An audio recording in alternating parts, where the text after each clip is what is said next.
Bismillahirrahmanirrahim. Assalamualaikum warahmatullahi wabarakatuh. Halo teman-teman, pada video pembelajaran kali ini saya akan menjelaskan materi tentang tanah. Sebelum itu, saya akan memperkenalkan diri terlebih dahulu. Perkenalkan, nama saya Cynthia, NIM 1847442025. Saya merupakan mahasiswi dari PGSD Bilingual FIP Universitas Negeri Makassar. Baik, simak video materi pembelajaran tentang tanah berikut ini. Pengertian tanah. Tanah adalah bagian kerak bumi yang tersusun dari mineral dan bahan organik. Tanah sangat vital perannya bagi semua kehidupan di bumi, karena tanah mendukung kehidupan tumbuhan dengan menyediakan hara dan air, sehingga sebagai penopang akar. Struktur tanah yang berongga-rongga juga menjadi tempat yang baik bagi akar untuk bernafas dan tumbuh. Tanah juga menjadi habitat hidup berbagai mikroorganisme bagi sebagian besar hewan darat. Tanah menjadi lahan untuk hidup dan bergerak. Ilmu yang mempelajari berbagai aspek mengenai tanah dikenal sebagai ilmu tanah. Dari segi klimatologi, tanah memegang peranan penting sebagai penyimpan air dan menekan erosi. Meskipun tanah sendiri juga dapat tererosi, komposisi tanah berbeda-beda pada satu lokasi dengan lokasi yang lain. Air dan udara merupakan bagian dari tanah. Pembentukan tanah. Tanah berasal dari pelapukan batuan dengan bantuan organisme membentuk unik yang menutupi batuan. Proses pembentukan tanah dikenal sebagai pedogenesis. Proses yang unik ini membentuk tanah sebagai tubuh alam yang terdiri atas lapisan-lapisan atau disebut sebagai horizon tanah. Setiap horizon menceritakan mengenai asal dan proses-proses fisika, kimia, dan biologi yang telah dilalui tubuh tanah tersebut. Tanah terbentuk dari batuan dan batuan memerlukan waktu jutaan tahun untuk berubah menjadi tanah. Batuan menjadi tanah karena pelapukan, yaitu proses hancurnya batuan menjadi tanah. Batuan dapat mengalami pelapukan karena berbagai faktor, diantaranya cuaca dan kegiatan makhluk hidup. Faktor cuaca yang menyebabkan pelapukan batuan, misalnya suhu dan curah hujan. Pelapukan yang disebabkan oleh faktor cuaca ini disebut pelapukan fisika. Adapun makhluk hidup yang menyebabkan pelapukan, misalnya pepohonan dan lumut, yang disebut pelapukan biologi. Tanah berbentuk dari beberapa faktor: batuan, iklim, zat hidup, topografi, dan waktu. Adanya berbagai perbedaan dari faktor-faktor tersebut, maka proses pelapukan dan pembentukan tanah berbeda-beda. Hal ini menyebabkan adanya perbedaan jenis tanah antara satu daerah dengan daerah lainnya. Karakteristik tanah.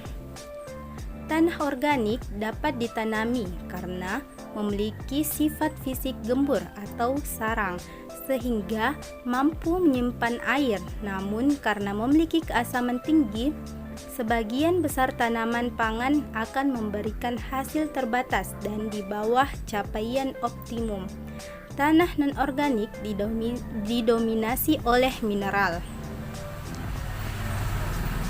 Komponen tanah. Pertama, ada mineral, kedua air, ketiga udara, keempat bahan organik. Nah, saya akan menjelaskan keempat komponen tanah tersebut. Yang pertama, mineral. Bahan mineral merupakan komponen penyusun tanah dengan persentase tertinggi, yakni kisaran 45%. Komponen ini terbentuk dari proses pelapukan batuan yang berlangsung dalam waktu yang sangat lama. Batuan yang melapuk pada proses pembentukan tanah akan sangat mempengaruhi jenis tanah yang dihasilkan. Secara umum, ada 3 batuan yang dapat melapuk dan berubah menjadi tanah, yaitu batuan beku, batuan sedimen, dan batuan malihan. Kedua, air. Air dan udara merupakan komponen penyusun tanah yang persentasenya 25%, yang bersifat dinamis atau dapat berubah-ubah. Air dan udara sama-sama menempati pori tanah. Jika kandungan air tanah tinggi, maka kandungan udara tanah akan semakin rendah. Begitupun sebaliknya. Ketiga, udara. Kandungan udara di dalam tanah memungkinkan mikroorganisme tanah dapat hidup dan melakukan metabolisme. Komponen penyusun tanah satu ini menempati sekitar 25% dari volume keseluruhan tanah. Sifat keberadaan udara dalam tanah yang dinamis memungkinkan ia dapat terdorong keluar tanah saat kandungan air tanah meningkat. Keempat, bahan organik. Komponen penyusun tanah yang selanjutnya adalah bahan organik. Komponen ini berasal dari proses dekomposisi materi organik yang berasal dari hewan dan tumbuhan mati. Dekomposisi yang dilakukan oleh dekomposer atau detrivivor mengubah materi organik menjadi senyawa-senyawa organik yang terkandung dalam tanah. Meskipun tersedia dalam persentase yang sedikit, yakni sekitar 5%, senyawa-senyawa organik tersebut akan sangat mempengaruhi sifat-sifat tanah, terutama sifat fisik dan kimianya. Manfaat tanah. Manfaat tanah terdiri dari 3. Pertama, tanah sebagai lahan dimanfaatkan untuk pemukiman, lahan industri, lahan pertanian, dan lain-lain. Kedua, tanah sebagai bahan mentah industri, antara lain tanah liat lempung merupakan bahan pembuatan gerabah, bahan baku semen, bahan bangunan atau genteng bata. Lumpur untuk pengeboran minyak, cetakan pengoceran besi, tanah koalin sejenis liat, lunak warnanya putih, kuning, abu-abu, kaya aluminium silikat dan dapat digunakan untuk bahan baku kertas, tekstil, kimia, dan keramik. Ketiga, tanah sebagai sumber energi. Tanah gambut merupakan salah satu energi alternatif. Daerah persebaran tanah gambut di Indonesia terdapat di Sumatera Timur, Kalimantan Barat, Kalimantan Tengah, Kalimantan Selatan, dan Papua.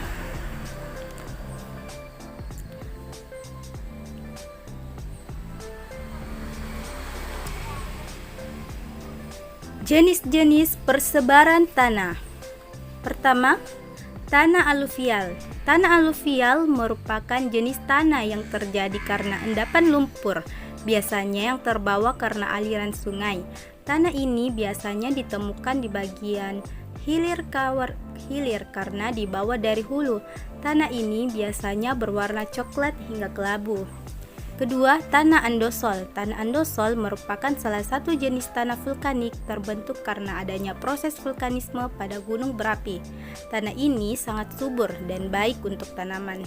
Ketiga, tanah intisol.